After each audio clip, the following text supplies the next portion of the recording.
Today is the 31st of July, 2022. My name is Henry Mendoza, and I'm interviewing Nelson Recinos for the Voces of Animation project, part of the University of Texas at Austin Voces Oral History Center in partnership with the University of Texas at Arlington Department of Communications. We're at the offices of the Animation Guild, IATSE Local 819 in Burbank, California. Thank you, Nelson, for agreeing to the interview. You're welcome. You grew up, at a young age. You were born in El Salvador. Yes. And you came here, roughly? Yeah. Actually, I was born in El Salvador and raised in Guatemala. My father, he was a minister, but also worked for the education in El Salvador. But I think I was like 5 or 6 when we moved to Guatemala, and I was raised there until I was like 13. Then we went back to El Salvador. But I remember my brother, Bill Recinos, my father is an artist too. He was he's still alive. So he was a very talented person. He was a musician. He knew how to draw, how to paint backgrounds and everything. So the influence was already there. By my brother Bill, when he was 9, he really got into drawing, comics, and so at that time I was I guess he's 3 years older than me. So I kind of, liked to draw a little bit, but I wasn't really into it until I, grew up. We went back to El Salvador, and we ended up going to the same art school. He was very interested in animation, but the school wasn't really offering anything like that. It was more like drawing, designs, and stuff like that. So then I ended up going, like I said, to the same school.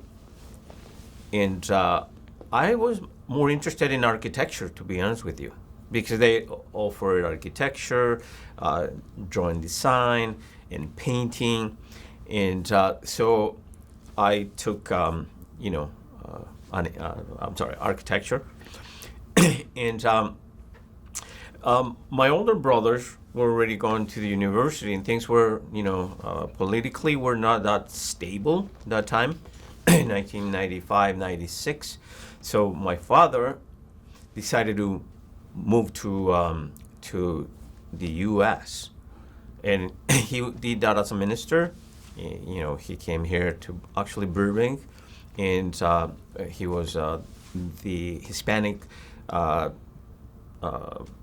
pastor for the Baptist church over here. So, and then it was very hard for me though, because I was finishing, I was 18, almost turning 19, but I was finishing up my, sort of like we don't call it, in El Salvador, they didn't call it like high school. There was this academy, of arts and stuff.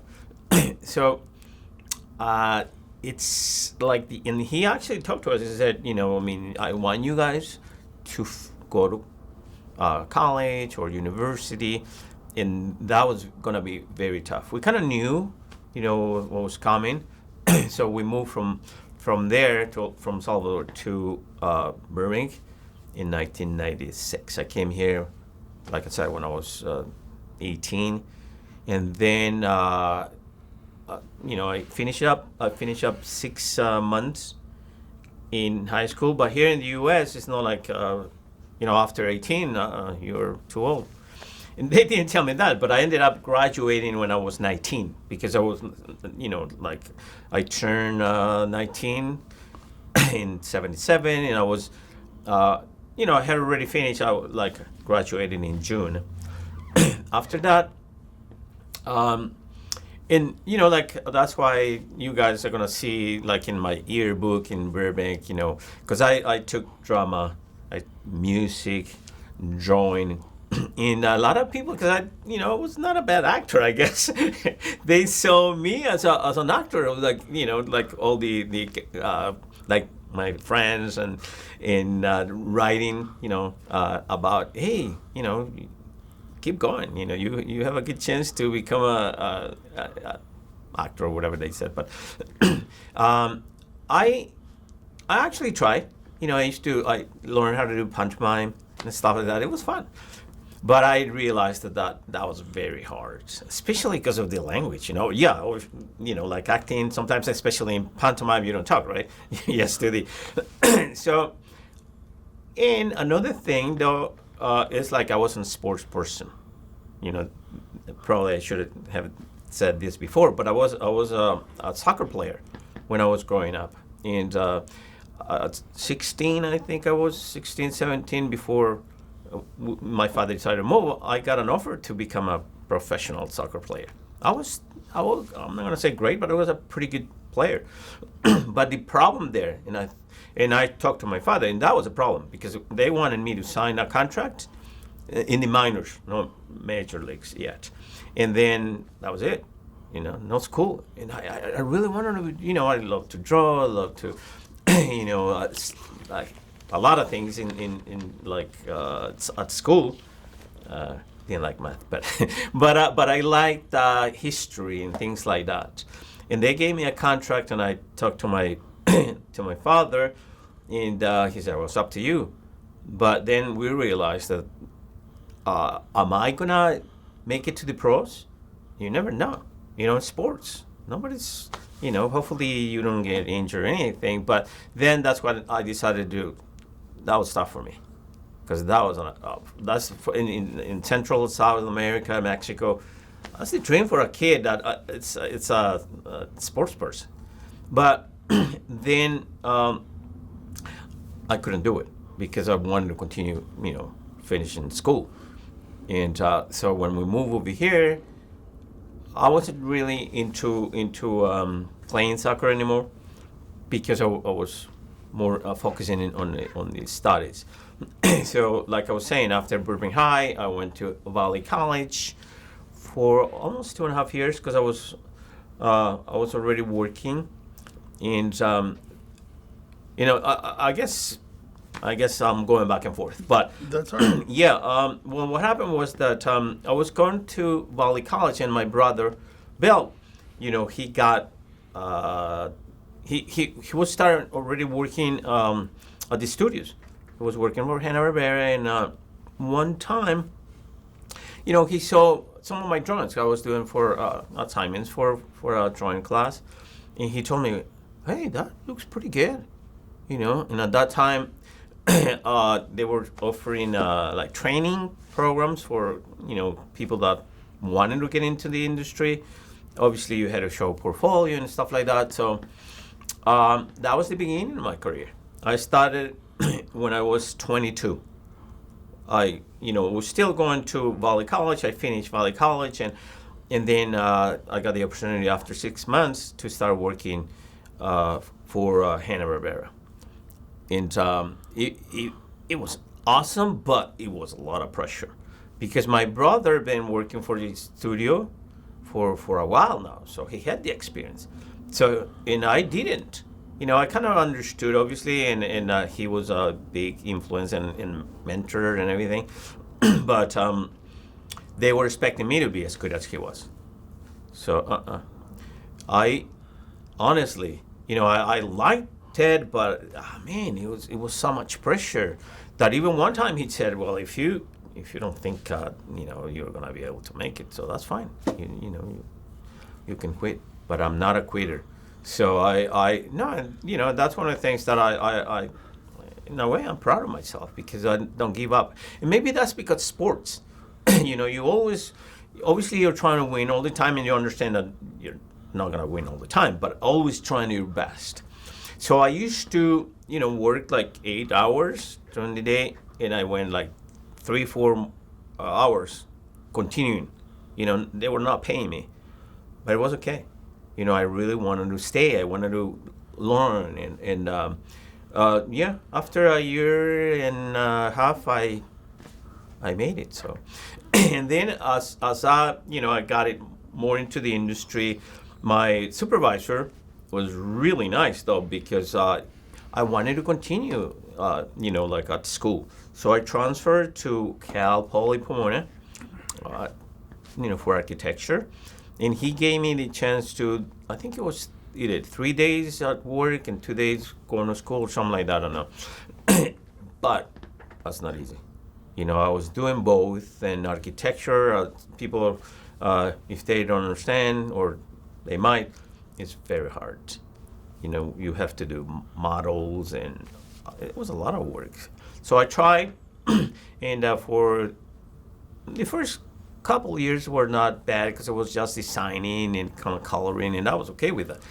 But when the second year, I started making models, designing the models and making them. That was tough. I couldn't sleep every other night, So I had to make a decision: either stop working and go full time to school, or stop going to school and continue, working full time at the studios. So then I decided to, continue in the animation industry, and I'm, like a lot of people are asking me, so do you regret not to finish in architecture? Maybe, but I, fortunately, I did okay in animation. Like I said, I was always giving my best, and I, for the past 20 some years, I've been doing pretty well. How old were you? I want to go back to Salvador and the school. You talked Sure. about the school. Mm-hmm. That's where you art school. It was an art school, Mm-hmm. and you were introduced to architecture. Yes, that's why they actually had different departments. And one of the cool things was in the morning we have the academics, maths, science and biology, and then in the afternoon we had the electives, I guess. They were theater, music, and then there were the arts. It's called Bachillerato en Artes. And It sounds to me, from what you've said, and correct me if I'm wrong, go ahead. you got the idea in your head about architecture, From curiosity from there. Right. Yes. I think it was the first year we all took drawing and figure drawing and stuff like that, and a little bit of designing, like houses and things like that. And I think the reason they did that was because they wanted not. The second year, you had to make a decision: either you want to concentrate on painting, becoming a professional, or illustration, or architecture. And that's when I decided to go into architecture. So yes, started right there. How old were you when you came to the U.S.? 18. Those are really formative years. Mm-hmm. Had you become proficient in English already? No, we actually see that's very interesting though, because we took English. I remember, like I was saying, in the academics in the morning, and I understood a lot. But and that happens to a lot of people. You come over here, and then you have learned the proper English, and then you come over here, and people are, hey, how's it going? And you're like, huh? Hi, how's it going? And like, so I had to learn I don't know how you call that, common English, I guess, or English that people. But actually, I did study English here too. When I went to Burbank High, I took English ESL, as they call it, and that helped a lot. But it's not easy, learning another language. No, it doesn't matter. It's like if you ask somebody that speaks English only, and they say, well, no, Spanish is so easy. Well, it's easy for us because we speak the language, but same. So I had to actually, I took extra classes. I was very interested in learning to speak correctly, proper, and I hired coaches, like to help me how to pronounce things better, and now I teach English because I learned. See, that's how they say. I ended up because I learned, and then you can help people. That's how you become a teacher as well. Brothers and sisters, how many? We're a big family. I have 5 brothers and 4 sisters. Were you the youngest? The third, Nelson the third. Yeah. Well, I guess what I'm getting at is you got help from at least one brother. Yeah. Well, actually, all of us, because of my father and the older brothers, we were influenced and enjoying not necessarily animation, but we saw my older brothers. My older brother too. He knew how to draw and everything, but he were more into engineering, so he's not really into. He did for a while, but not. But Bill, he was the one that actually liked to draw and got into animation very early. Did you always draw? Yes. Yeah, as long as I remember, 5, 6 years old, I used to draw every day. Based on what you've told me about your education and the guidance from your brother, was there a point where architecture became the background and you were more interested in the art, animation? You tell me. Yeah, no, like I said, not because my brother was into animation, but I like cartoons. That was one of the things. I remember when I was a little kid, watching the Warner Bros. Cartoons, Bugs Bunny, Daffy, Elmer, and all those characters, the classics. So yeah, no, I was interested, but I guess when I got into the art school, I was interested in getting more into the architecture, departments, and so that was the beginning of my interest in the architecture. And then the segue or what to animation? Right. That will be. I think early when I said about my brother, because I was in college, I was taking a lot of different classes, and I always like to draw, and it's like in drama. I always, so that's part of my in a way, my history. I got into drama. I played the guitar a little bit. That's one of the things that maybe I should have put a little more into it, because I play not that great. But I guess in being exposed in the art, the school, which had music, drama. That's how I got influenced as well to get interested in doing that. That was in El Salvador. Yes, it was in El Salvador.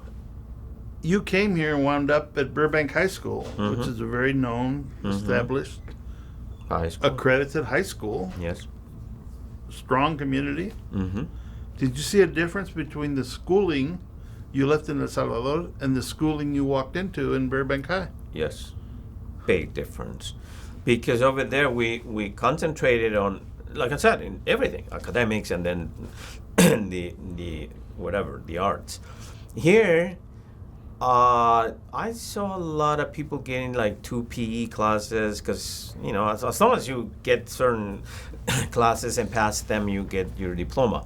I think that in some other countries, not just Central America, they definitely concentrate on academics. And but see, that was the difference though. When you go to college, it's a total different thing. That's when they really kind of if you're really interested in schooling, you're gonna continue. If you're not, the first year, you're out of college. My evaluation would be that you are a particularly valuable observer Mm-hmm. of that broad expanse of education Mm-hmm. from age 16 Very. to 24. Right. Yes. Because you went through the end of one and then a whole new culture. Mm-hmm. Exactly. Which is not easy. You know, like, and one of the things though, you know, I did work for, summers when I wasn't going to school. One of the things I really appreciate from my father is like when we came over here, he could have said, okay, guys, you know, it's so many opportunities to make money, and so, you know, forget about school. It was the opposite. He actually said, you know, I want you guys to go to school, finish college and everything. So, and most of us did. Most of us, my brothers and some of my sisters finished college. So. I'm going to say it, but you tell me what you think. Mhm. That was great advice, great counsel. Big time. You know, like I'm not judging anybody, because a lot of times people come over here because they want to work, they want to make money, and nothing wrong with that. But in my case, that 18-year-old kid that had so many dreams and hopes, that would have been crushing if he would have said that. If he would have said, you know, sorry guys, but you know, we're here, let's make money. And no, he wanted us to continue college. You said something I find fascinating. Oh. Dreams and hopes. Mm-hmm. Did they change when you left Central America and wound up in Southern California? No. Okay. And that's why I'm here, you know, honestly, because I think I always wanted to do well in life, and if I didn't have chose this career, I probably would have done okay. But what I have lived through the years in this industry is amazing. You know, I work in so many really good shows. I work with many great animators. You know, I was fortunate to find mentors when I was very young, and they really helped me out to learn how to animate. And then when I was working for actually from Hanna-Barbera, I went to work at Filmation. I worked on the original He-Man, She-Ra, and then and this is the nature of the industry, though. You know, you work for a few years in a successful show, 3 to 5 years, and then you have to either stay in another show in the same company, same studio, or you go to another one. So from Filmation, I went to work for a very small company called Bear Animation, and we did a lot of commercials, and like we helped Disney in certain shorts or things that they needed help with because they was busy. So, but from there, I went to Warner Brothers, and that's when our things really started to, happen in my career. So I went to work in a department called Classic Animation. We're doing a lot of commercials with the classic characters, and did some shorts for Super Bowls, for things like that. So I think I worked there for like 2-3 years, something like that, and then I knew some people in other departments. Like Rusty Mills was producing Pink and the Brain at that time, which is a spin-off of Animaniacs. That's why when I said Animaniacs, I didn't really work in Animaniacs. I did a couple of things that we use in Pink and the Brain, use some reference or some stuff like that. But I actually came to work on Pink and the Brain in the second season. And that's where unbelievable. The writing was incredible. And it was very popular with college kids and adults because the brain, was always trying to take over the world, right?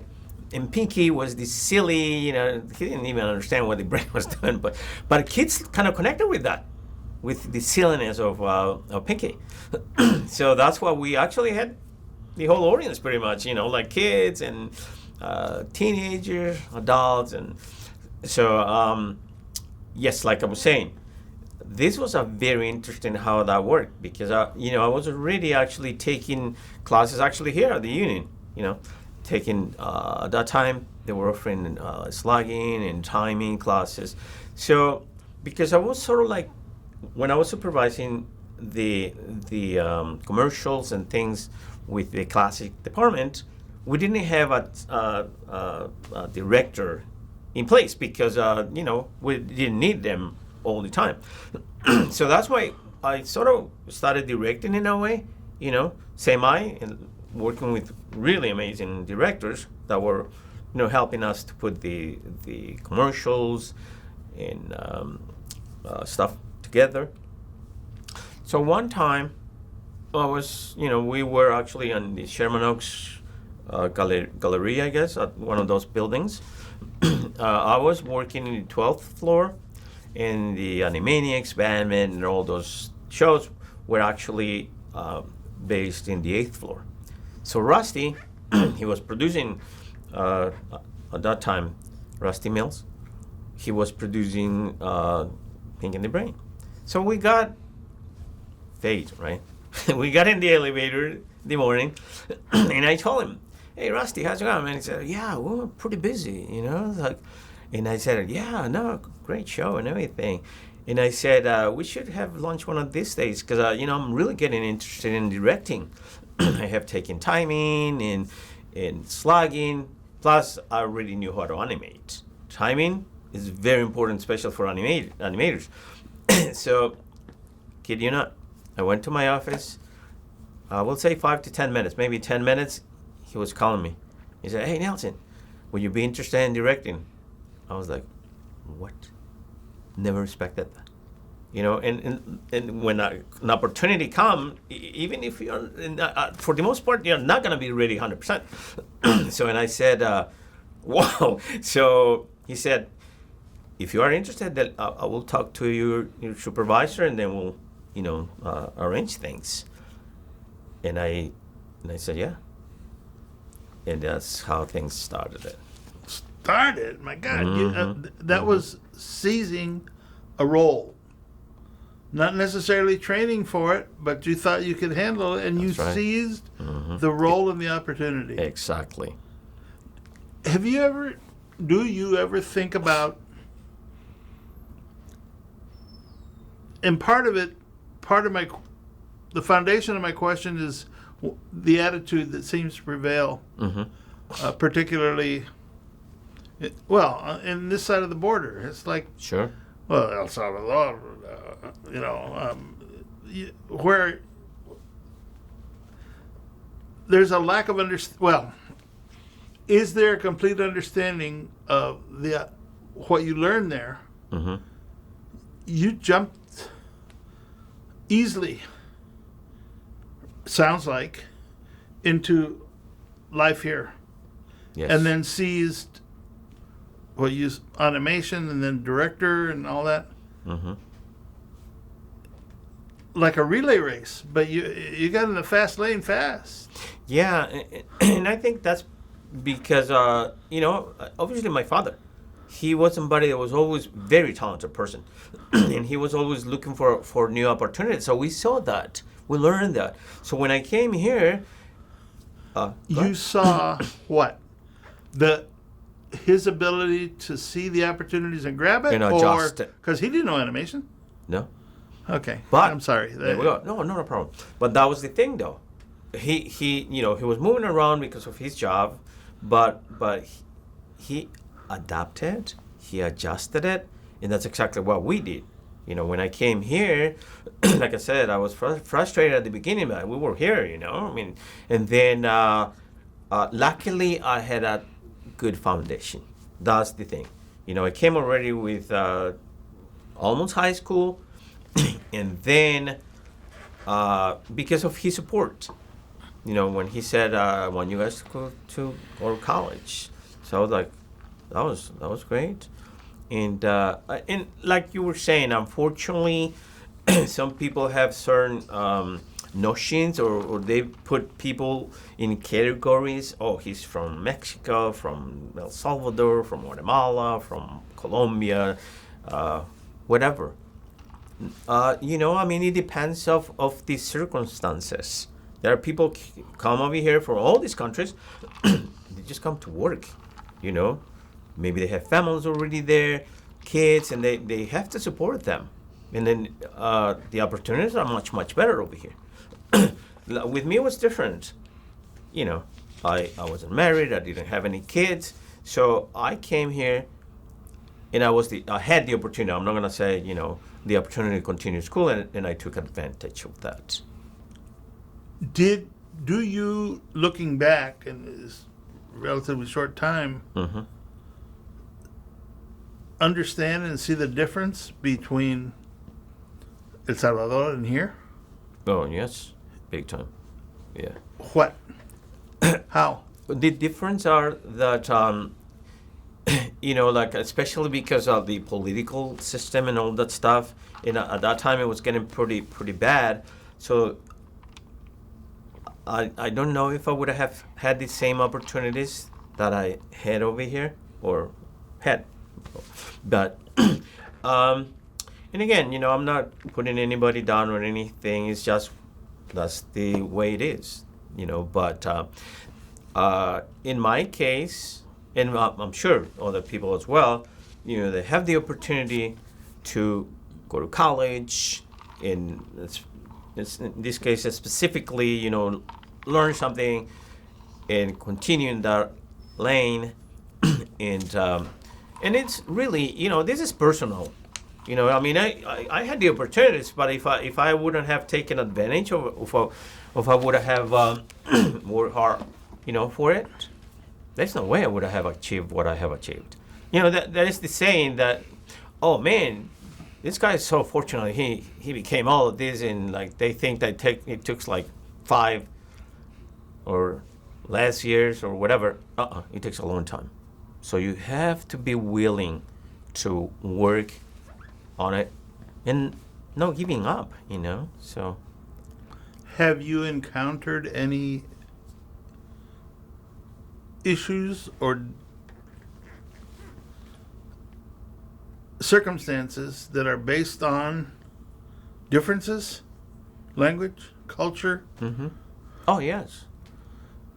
I never put attention to my ethnicity or anything like that when I was moving up, like supervising, directing, and but I think there was and still is sort of like less opportunities for minorities.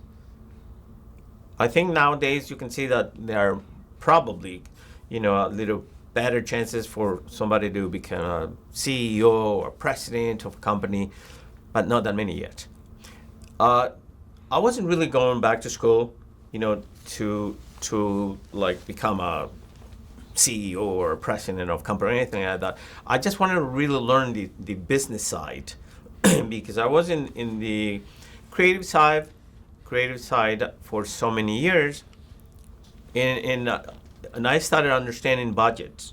These shows were made for, wow, and that's when I started actually getting interested in the business side.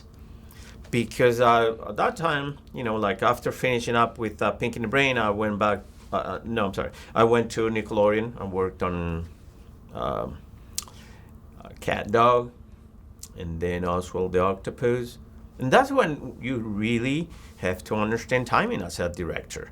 The pace is very fast, or was for the Cat Dog, and then for Oswald was a preschool show, very slow. You have to take under consideration, like the preschool shows are for kids maybe 4 or 5. They still don't know how to read. And sometimes we don't give enough credit to these kids. They are smart, but like the concept is, okay, they don't know how to read, so you have to be very slow, and you have to adapt to that. So, and from working on those shows, I actually went back to work on Baby Looney Tunes for Warner Bros. Stayed there for a while, and that's when I started thinking, wait a minute, I really want to become a business person. So when we finished with Baby Looney Tunes, I took a couple of years and started doing freelance, and I went to Woodbury University. They were offering, they still are, like weekends and evening classes. So I took business 101, just to get into it. And it was fascinating. It is a total different thing to go back to school as an adult. Because as a kid, pressure, right? Your parents, your friends, you want to finish college. But as an adult, I really, really want to learn. So I got very interested in management. And I finished my bachelor's degree in 2 years. Because I had gone, like I said, when I was going to Cal Poly Pomona, I was taking other classes, and I got some credits for those. But then after finishing up, I was like, man, I needed more. So fascinating, like learning the business side. And it was in general, not necessarily related to animation. So I continued, stopped completely working, doing freelance, and I finished. That's probably one of my biggest accomplishments. I finished my master's degree in 1 year. It wasn't easy, like I'm saying. That's my message, because now I'm a teacher myself. I teach college, and and I have taught to different colleges. And the kids are always kind of, they want to learn, obviously, but some of them are not really putting the time. And the only way you can get really good at something is really doing the work, extra work, not just in the class room or. I think you glossed over what you just said too easily. Put in the time. Mm-hmm. That's exactly right. You have to. If you want to succeed in anything, you have to put the time. There are some universalities there about things that you. And when I say your culture, I don't mean any specific national or international culture. Mm-hmm. The culture your father raised. Mm-hmm. Huh? That's right. Put in the time. Yes. Foundations. Yes, that was the, and again, not necessarily. Sometimes, now I'm a father. I have 2 kids, and a lot of times as a father, you want to tell them what to do or not to do, because you think, oh, I know more than them, right? Not necessarily. So I learned that it's better to live by example. If you're going to tell your kids, don't smoke, and you're with the cigar, right? Don't drink, and you're drinking, so what? And sometimes they might ask you that, so, but you're doing it. Oh, well, yeah, because I'm an adult, or I'm your father. No. If you want to, tell them don't do this, is because you are not doing it, or because you are doing it. That's the way to really make a better impact in your kids. Going back to that term culture, have you seen or understood, is there a difference between the culture you came from and the culture you're here? Mm-hmm. And are there any gaps or barriers? Yeah, I mean, I guess, and I'm not putting anybody down or anything, but it's the culture. Our culture is very strong. Like men act certain way, and women as well. Here's a total different thing.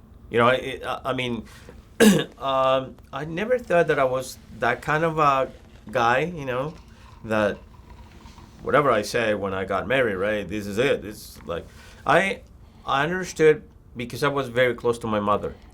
And my mother actually taught us to respect women. And that's probably why I and my daughter, I never treat my daughter differently than my son. I have a daughter and a son, because to me, it's different personalities, obviously, different interests, and now I'm actually producing my own content. After I finish college, I was already working on some ideas, and I produced a trailer, obviously, and at that time, the technology wasn't there. Like I have a movie that it's about video games, and usually boys are the ones interested. Not all of them, but most of them interested in playing video games.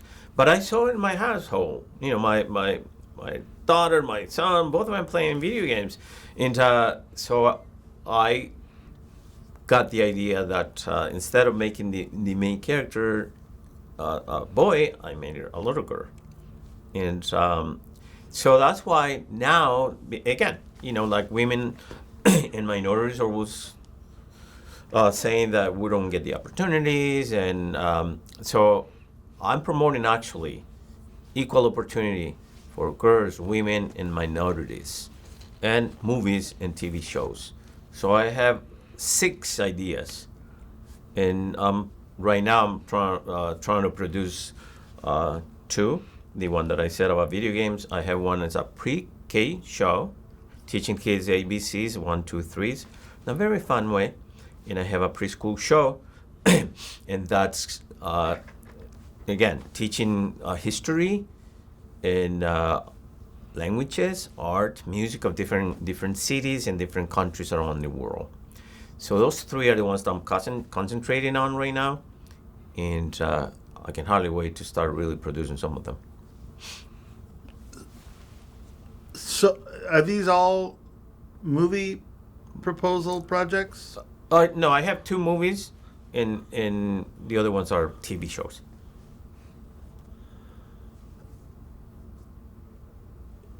One of the is the world getting smaller? That's a good question. It is. Because if you recall, like maybe before the internet, 25, 30 years, we couldn't really find anything. What we did sometimes from Japan or other countries, like TV shows, especially in animation, and if people wanted to work in animation, or exactly, especially in Disney, they had to move over here. Now, no, it's because of the internet. You can work with people in Europe, in Asia, and that's one of the things too. The talent is amazing everywhere. So I don't call it competition, but you still have to see that you have to do good work, to get the opportunity to work for, especially these big studios. No, I think. Correct my question if I'm wrong. I think.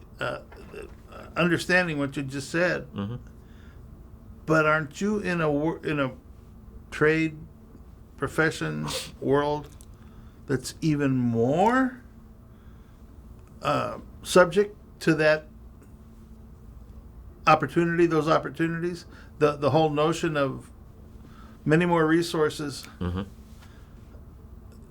That's your business, Right. Yeah. No, I'm glad you're asking about that, because believe it or not, there are more opportunities, especially as a producer, because and I went that route, trying to pitch my ideas to main studios, and the thing is that they already have like some ideas themselves. They are kind of creating new things, and to break into those already slots is not easy. So, but now it's I'm not gonna say it's easy, but it's the opportunities are there, especially with streaming you can create stuff and put it in a YouTube, which I have 2 projects already there. But yeah, no, before it was a lot harder. So that's my thing, you know. I'm gonna produce at least one show, put it in YouTube, and promote it on TikTok, all these, you know, sites that might help you to put it up there. Your father, is he catching all this? Because it's another generation. Yeah. No, he's kind of older now, but I think he appreciated that we took advantage of the opportunities he created for us, because he if it wasn't because of him, there's no way we would have, you know. I was, like I said, I was studying over there, I wanted to be an architect, or, you know, but because of him, you know, like, he understands right now, like I said, and, you know, I'm sure he's happy and proud, but yeah, all started because of him moving to this country. The bag of stuff you brought stuff there that are professional antiques in your business? Not even need to be produced? Because Right. you can do it all differently? Good You've question, seen all too. that? You're watching all that? I'm still, yes. Okay, like when I was working on, you know, shows and stuff, we used to do do it in paper, and we use pencils that were kind of specific for that kind of industry. But now everything is done digitally. They still the same process, you know, like timing, 24 frames per second. Well, if it's for video, sometimes it's 30 per second, but that's there too. And we used to use, I think when you guys do the editing, because I brought all this stuff, you're gonna see that it's done. Like even storyboarding, you know, they actually use a program now that they don't have to do in like paper. The scripts, I think they use computers, but so the process is we write the script, then we put, you know, like make those writing words into pictures, just called the storyboard. At that time, we already have the characters. Some of them already established, some new characters and backgrounds, now called sets, environments. So we have to adjust. Because I remember I was still working, you know, on Cat Dog. And they were doing the animation overseas. They used to send us like tape, you know, like film. So, and then we started, you know, like the computers came, and we started doing the things. Instead of watching the film, they used to send us DVDs or something like that. So, but it has changed a lot, because in campaign, for instance, you guys are gonna see, you know, I brought some stuff too that it shows. I don't know, you know, how you're gonna do it, but the scanning. So we used to do the drawing in pencil, in paper, and then they actually copied that in a special copier, put in the cell, so like plastic. And then, so you don't lose the details, they were painting the ink campaigners paint them in the back. So that is not done that way anymore. They use computers for that, and so then from the drawings, you know, or like we do the animation. When we have the we call it model sheets. You know, we show the animators like front, then you know, 3/4, profile, and back. So that way, if there is some details in the back, so the animator knows that, you know, they have to be there. So it takes a while. to really produce a movie, like 3 to 4 years, produce a TV show. Used to, because some technology really is helping, especially for TV. You know, they can do a little faster, but the CG, people thought, oh man, that's, you know, all they have to do is put it in the computer, right, and then start animating. It doesn't work that way.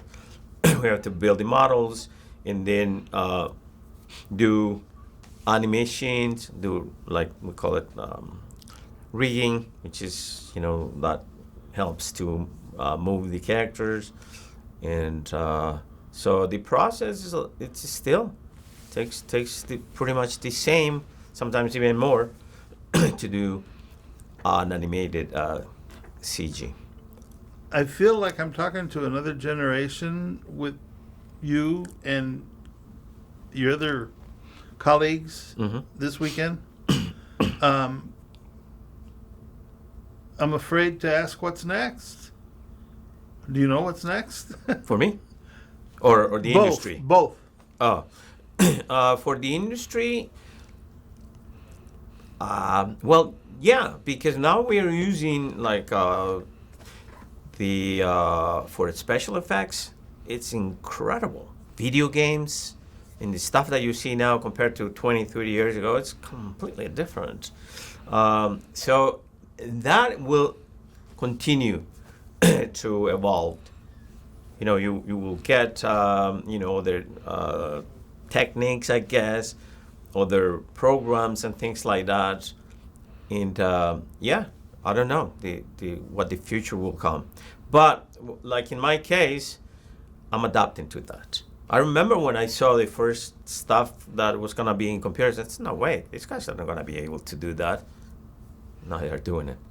So, and as a business person, you know, not that I'm just in charge of the business or the money or anything, but as you said it, we have to adapt.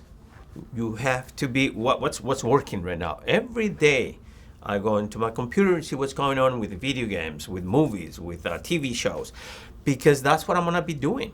You know, I'm gonna, and because I'm a teacher as well, I'm trying to teach something. You know, it's an entertainment, but at the same time, I think we can help the opportunity that we creators, directors, producers have to really help, you know, the new generation of artists or animators. It's amazing. It's really, really good. I have heard you refer to the business. I mean, you get up in the morning, you're afraid to ask what's new, right? Mm-hmm. You never know. Mm-hmm. You never know. That's Changing fast. Yes. Oh, every 6 months, you know, programs are changing, and people coming with new ideas how to do certain things, and you have to be aware of that. So, what I see on produced, well, I keep having a mental block about Disney Encanto. Canto, yeah. To see that, very nice. Yeah. to see that, and to see not only the visual representations, but to see that there's many layers of culture, of certainly the culture I know from my ancestors in Mexico. There's a lot of that too.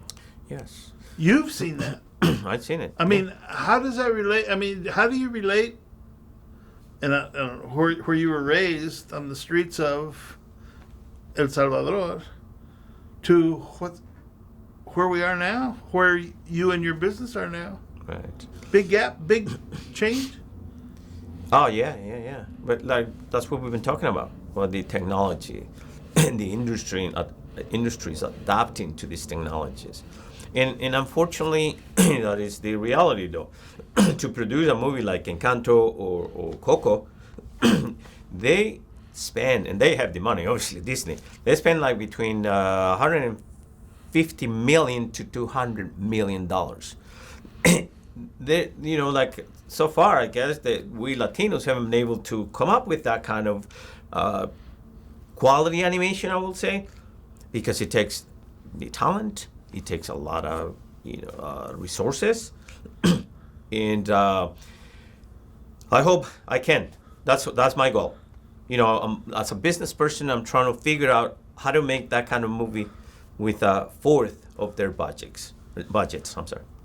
But the other thing you need is time, huh?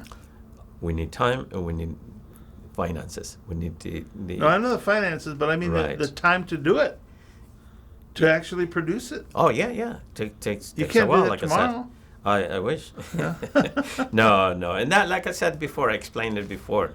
Some people that really don't understand the process, they think that we can do this like that, especially now with the new technologies. No, it still takes time because the process stays the same. We have to write a script. We have to create the models, the characters, storyboards, and then the animation, which takes the most time because, each character have to act, have to talk, have to do whatever they need to do to convey, the idea of what the story or what the movie or TV show is all about. That's one of the things I was watching as you opened your briefcase. Mm-hmm. We don't do this anymore, but the difference between some of the elements you carried in today Mm-hmm. and what we'd go do right now to do the same thing, Mm-hmm. different. It's different. Different Very different. facilities and resources, but time. That's right. Takes time. I remember one of my favorite reactions was from Paul McCartney when they asked him when the Beatles. Mm-hmm. Well, what have you accomplished? He says, I get time now to do what I want. That's the right. most important thing. Yeah. Where are we going now? Where are you going now? I mean, I really enjoyed what you shared with us. I guess Thank you. my last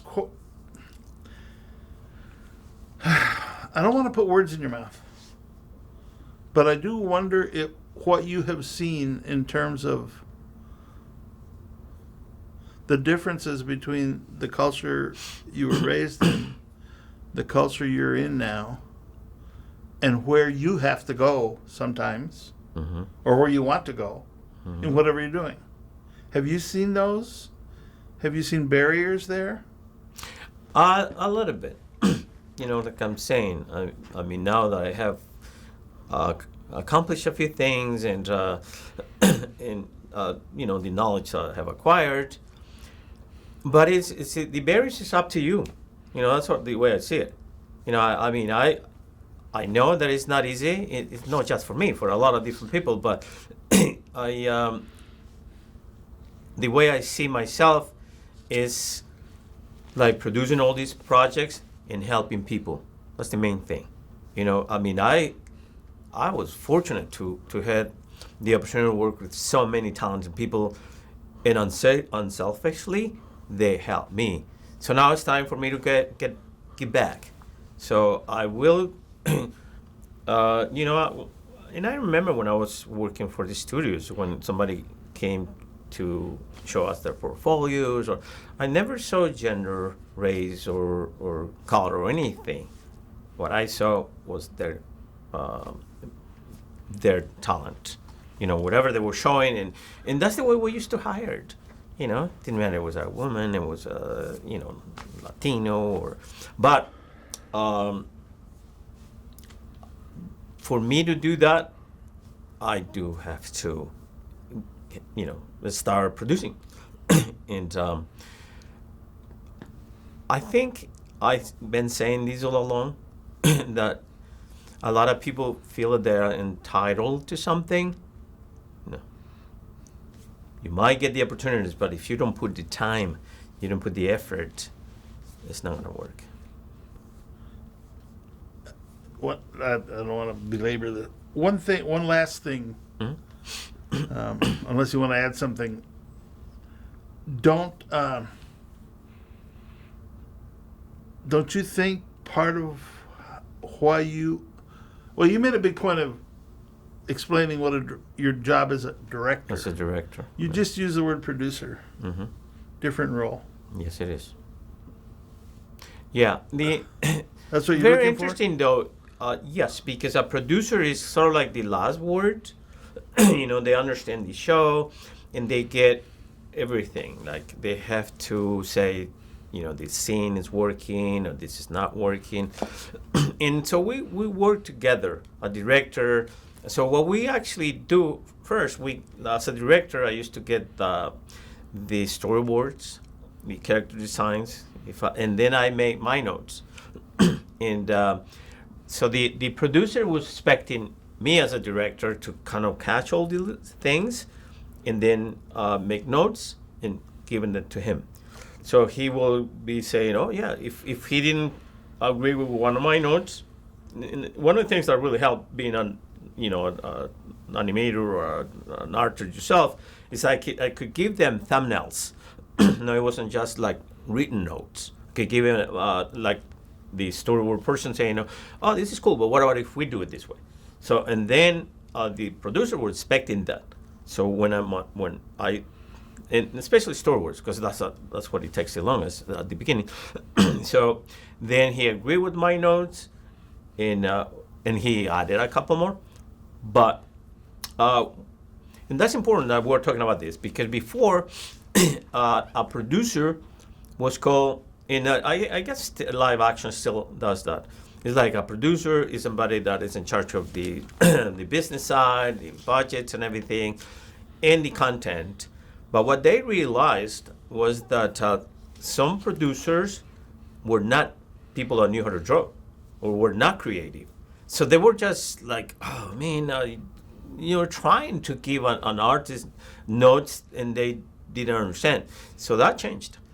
Now a producer is somebody that was directing, an animator, somebody that knows the creative side. And then line producers are the ones in charge of the budgeting, the scheduling and everything. So those are two different jobs. So which to me kind of worked, because I worked with some before producers that were not creators or animators or designers or anything. That's exactly what they used to say. Oh, well, I wish I knew how to draw so I can tell you. It's like, oops. So that was a little harder, because we have to give them a little different versions of what the scene or whatever action was calling for. Now, that's what I'm producing actually. I haven't produced much yet, because I did a lot of things as a director, but I think I have the knowledge to produce my own things, and that's exactly what I want to do. Knowing what they're one question they want, and I'm gonna ask it, and your industry is so different that it's. I'm gonna ask it. Was there a moment in your career where you thought, not that I made it, but I've accomplished something now? Oh yeah. Like after, like I was saying before, when I started in the industry, I wasn't really ready. So after I kind of felt comfortable, that I knew what I needed to do as an animator, then I felt, wow, it feels good. But as an accomplishment, I think is as a director, that's probably one of the biggest things. And I don't talk about my Emmys, because people think that showing off or anything, but that's so far the greatest thing that in the industry, obviously, anybody can accomplish. What's that? Getting an Emmy. How many you got? I have 2. So we won 3. When the time I came to the show, I didn't qualify for the first one because I didn't have enough shows that I have aired, and that's how they, I guess. But then I won 2 more. And just for the record, that record we went through, and oh my God, what? How would you label those Emmys? What were the products? I mean, you know what I mean? What projects? Oh yeah. These were for Pink in the Brain. So, and like I said before, and obviously I have credit, but to me the credit goes to the whole team, Yeah. the whole crew, because that's one of the things that a lot of people know just in my industry, but they take all the credit. Oh, when they go to the Oscars, the Emmys, yeah, thanks, and I'm glad no, there's a lot of people behind those awards, and unfortunately sometimes they don't get credit, but it's awesome. My gosh, when they are, because you are competing, I guess if you want to say that, against a lot of other great shows. And when they said, and the winner is Pinky and the Brain, you're like, whoa! The first time, I couldn't believe it. It was something, an experience that it's kind of hard to explain because you're just feeling it, But You've done a lot of good explaining. ¿Algo más you want to add? I guess that's pretty much it. So, like I said, right now this is just the interview, but you guys, actually they came to my place because I have a couple of things over there that I couldn't bring with me to the studio today or to the recording, but I think you guys are going to put that together, Well, and then... Part of the project also is not so much as to produce like you do, Mm-hmm. but to have it there available for history. Yes, which is great though. I'm glad you guys are doing this because, and not necessarily people don't want to do it, but sometimes like to put this together, it's not easy. Gets lost.